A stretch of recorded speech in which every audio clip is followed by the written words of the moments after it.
ॐ शुक्लाम्बरधरं विष्णुं शशिवर्णं चतुर्भुजं प्रसन्नवदनं ध्याये सर्वविघ्नोपशान्तये।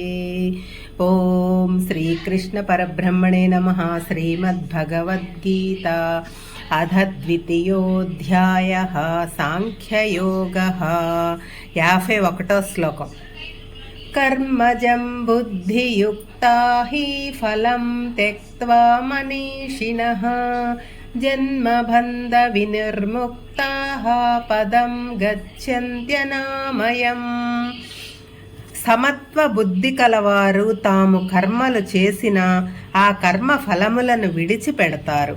అటువంటి వారు జనన మరణ చక్రము నుంచి విడివడతారు. శాశ్వత సుఖమును ఇచ్చే మోక్షమును పొందుతారు. ఈ శ్లోకంలో మనీషి అని వాడారు. మనిషి వేరు, మనీషి వేరు. వివేకము, జ్ఞానము, కౌశలము, అసాధారణ ప్రజ్ఞ, సమత్వ బుద్ధి గలవారిని మనీషి అంటారు. ఇటువంటి వారు కర్మఫలముల మీద ఆసక్తి చూపరు, వాటిని విడిచిపెడతారు. కాబట్టి ఏ పని చేయాలన్నా వివేకంతో, కౌశలంతో చేయాలి. కానీ ఏదో చేశామంటే చేశాము అని చేయకూడదు. సకామ కర్మ, నిష్కామ కర్మ, వీటిలో భేదము ఇవి ఆచరించినందువలన కలిగే సుఖ దుఃఖములు ఆలోచించి కర్మలను చేయాలి. సంగమంతో పనులు చేస్తే ఎటువంటి ఫలితములు వస్తాయి, సంగమం లేకుండా చేస్తే ఎలా ఉంటుంది అని ఆలోచించి కర్మ చేయాలి. అటువంటి కుశలురు, వివేకవంతులు, సమబుద్ధి కలవారు మాత్రమే కర్మ ఫలములను వదిలిపెట్టగలరు. నిష్కామ కర్మలు చేస్తే చిత్తము శుద్ధి అవుతుంది. నిర్మలమైన చిత్తములో జ్ఞానం కలుగుతుంది. జ్ఞానం కలిగితే బంధనముల నుంచి విముక్తి లభిస్తుంది. తరువాత మోక్షము లభిస్తుంది. కాబట్టి కర్మయోగము అవలంబించిన మోక్షము పొందవచ్చు అని ఇక్కడ నిరూపించాడు పరమాత్మ. చాలామందికి ఈ కర్మ బంధనములు ఎలా తొలగిపోతాయా అని సందేహము. దానికి ఇక్కడ ఒక అద్భుతమైన మార్గము సూచించారు. కర్మలను నిష్కామంగా, సంగమం లేకుండా నేర్పుతో ఆచరించటం, ఆ కర్మల ఫలితములను పరమాత్మకు అర్పించటం, ఇంతే. ఈ రెండూ చేస్తే కర్మ బంధనములు అంటనే అంటవు. ఎవరు పరమ శాంతిని పొందుతారు అనే విషయంలో పరమాత్మ ఇక్కడ కొంతమందిని గురించి చెప్పాడు.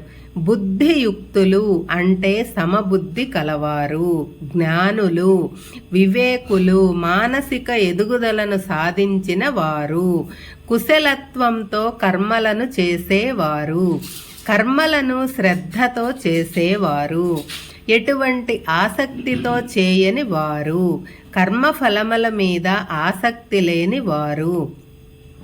అటువంటి వారు ఎల్లప్పుడూ శాంతితో ఉంటారు.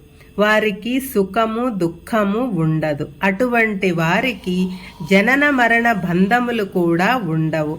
కర్మఫలముల వలన బంధనములు, వాటి వలన వాసనలు, వాసనల వలన పునర్జన్మ కలుగుతాయి. అసలు కర్మ బంధనములు లేనివాడికి ఇవన్నీ ఉండవు. మరణానంతరము అతడు పరమపదము చేరుకుంటాడు. ఇంకా మరలా వెనక్కు రావటం ఉండదు. పరమాత్మలో ఐక్యం అవుతాడు. 52.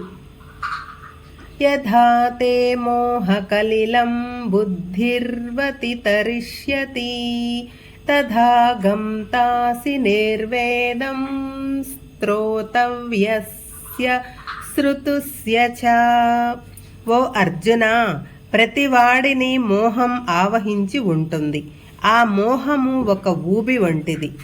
ఈ మోహము నుంచి బయటపడిన వాడే ఈ లోకములో ఉండే సుఖములు, దుఃఖములకు సంబంధించిన బంధనములు అలాగే పరలోకములో లభించే సుఖముల యొక్క బంధనములు వీటి నుంచి విడిపడతాడు. అప్పుడే మనిషికి వైరాగ్యము వస్తుంది.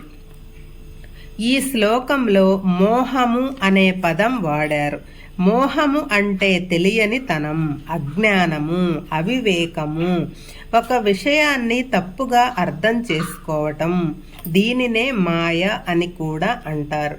వాడు దాని మాయలో పడ్డాడు, దాని మోహంలో పడ్డాడు అని అనటం మనం వింటూ ఉంటాము.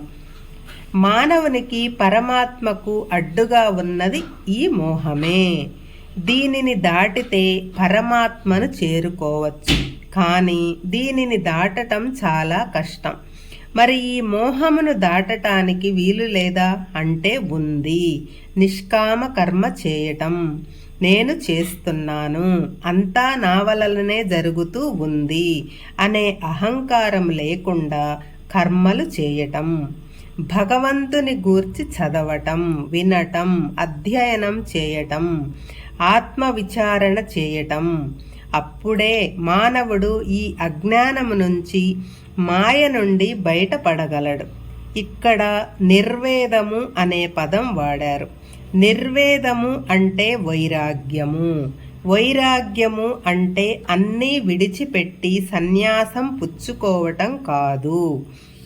ఏ వస్తువు ఉపయోగము ఎంతవరకు ఉందో తెలుసుకుని అంతవరకే దానిని సంపాదించటం, ఉపయోగించటం, అవసరమైన వస్తువుల జోలికి పోకపోవటం. ఇదే వైరాగ్యము.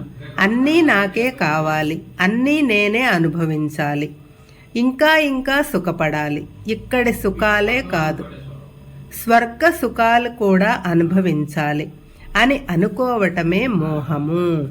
చిన్న ఉదాహరణ, నోట్లోకి వెళ్ళే వరకు ఆకారం, రంగు, రుచి, వాసనలతో తమ భేదాలు, గొంతు దిగిన తరువాత